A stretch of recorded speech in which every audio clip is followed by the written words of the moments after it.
ലക്ഷ്യം സമാധാനമാണെങ്കിൽ വീട് പണിയുക, ലക്ഷ്യം ഒരു ഫിനാൻഷ്യൽ സ്റ്റെബിലിറ്റി ആണെന്ന് തോന്നുന്നുണ്ടെങ്കിൽ ഒരു കൊമേഴ്സ്യൽ ബിൽഡിംഗ് പണിയുക. അത് തിരഞ്ഞെടുക്കുന്ന ഗോളിനെ ഡിപ്പെൻഡ് ചെയ്തിരിക്കും.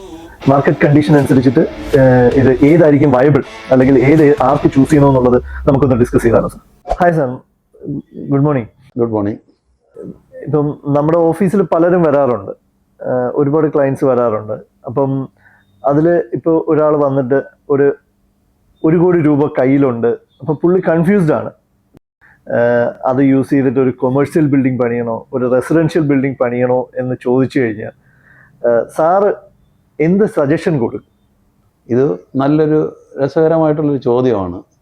ഒന്ന് ഒരു സമാധാനം തരികയും മറ്റൊന്ന് വരുമാനം തരികയും ചെയ്യുന്നു. ഇന്ന് നമുക്ക് ഇതിനെക്കുറിച്ചൊന്ന് ഡീറ്റെയിൽഡ് ആയിട്ട് ഒന്ന് സംസാരിച്ചാലോ സാർ? എന്ന് പറഞ്ഞു കഴിഞ്ഞാൽ ഇതിൻ്റെ ഫിനാൻഷ്യൽ വശവും ഇതിൻ്റെ ഇമോഷണൽ വശവും വിത്ത് റെസ്പെക്ട് ടു നമ്മുടെ കേരളത്തിലെ ഒരു മാർക്കറ്റ് കണ്ടീഷൻ അനുസരിച്ചിട്ട് ഇത് ഏതായിരിക്കും വയബിൾ, അല്ലെങ്കിൽ ആർക്ക് ചൂസ് ചെയ്യണമെന്നുള്ളത് നമുക്കൊന്ന് ഡിസ്കസ് ചെയ്യാം. ആദ്യത്തെ കാര്യത്തിൽ നമ്മൾ ഇമോഷണലാണ് വീട് വയ്ക്കുക എന്ന് പറഞ്ഞാൽ. അത് നമ്മുടെ കുടുംബത്തിന് സാറ്റിസ്ഫാക്ഷനും സമാധാനവും കിട്ടും. രണ്ടാമത്തത് ഒരു കാര്യം കൂടെ ഉണ്ട്, അതിൽ പണത്തിന് കാട്ടി അപ്പുറമാണ് നമ്മുടെ സംതൃപ്തി, അതായത് സമാധാനം.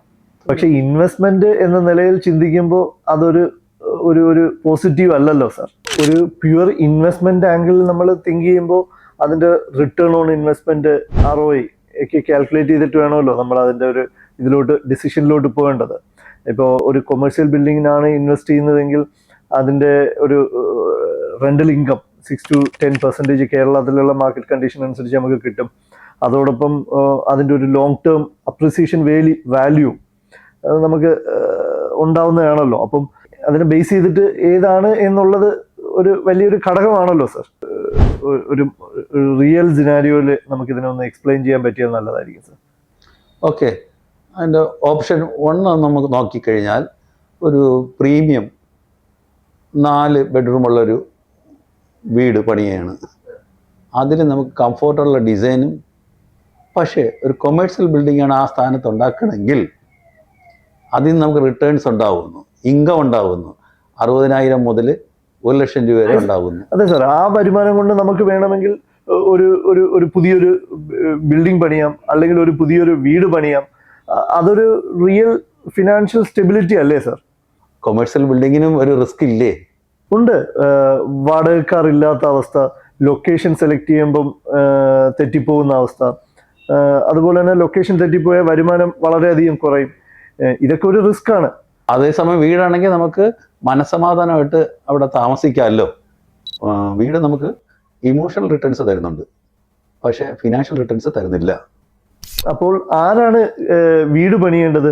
വരുമാനത്തെക്കാൾ ഇമോഷണലായിട്ട് ഒരു വീട് ചെയ്യാൻ ആഗ്രഹിക്കുന്നവർക്ക് വീട് പണിയുന്നതാണ് നല്ലത്. അപ്പോൾ ആരാണ് കൊമേഴ്സ്യൽ ബിൽഡിംഗ് പണിയേണ്ടത്?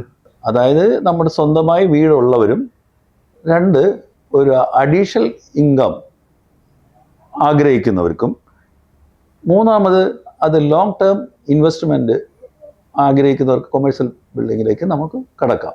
അപ്പോൾ ഇതിൽ ഏതാണ് സാർ സ്മാർട്ടായ തീരുമാനം? അത് തിരഞ്ഞെടുക്കുന്ന ഗോളിനെ ഡിപ്പെൻഡ് ചെയ്തിരിക്കും. ലക്ഷ്യം സമാധാനമാണെങ്കിൽ വീട് പണിയുക, ലക്ഷ്യം ഒരു ഫിനാൻഷ്യൽ സ്റ്റെബിലിറ്റി ആണെന്ന് തോന്നുന്നുണ്ടെങ്കിൽ ഒരു കൊമേഴ്സ്യൽ ബിൽഡിംഗ് പണിയുക.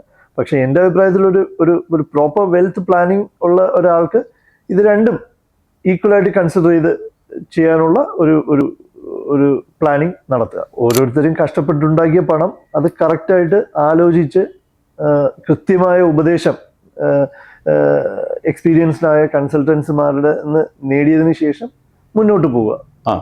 അതായത് ശരിയായ പ്ലാനിങ്, അതുപോലെ തന്നെ ലൊക്കേഷൻ സ്റ്റഡി, ഇതിലെല്ലാം ഉപരിയായിട്ട് ആ ഡിസൈനിങ്, ഇതാണ് മാറ്റം ഉണ്ടാക്കുന്നത്. നിങ്ങൾ ഉടനെ ഒരു വീടോ ഒരു കൊമേഴ്സ്യൽ ബിൽഡിങ്ങോ പണിയാൻ പ്ലാൻ ചെയ്യുന്നുണ്ടെങ്കിൽ, അതിലെന്തെങ്കിലും ഡൗട്ടുകൾ ഉണ്ടെങ്കിൽ നിങ്ങൾക്ക് ഞങ്ങളുമായിട്ട് സംസാരിക്കാം.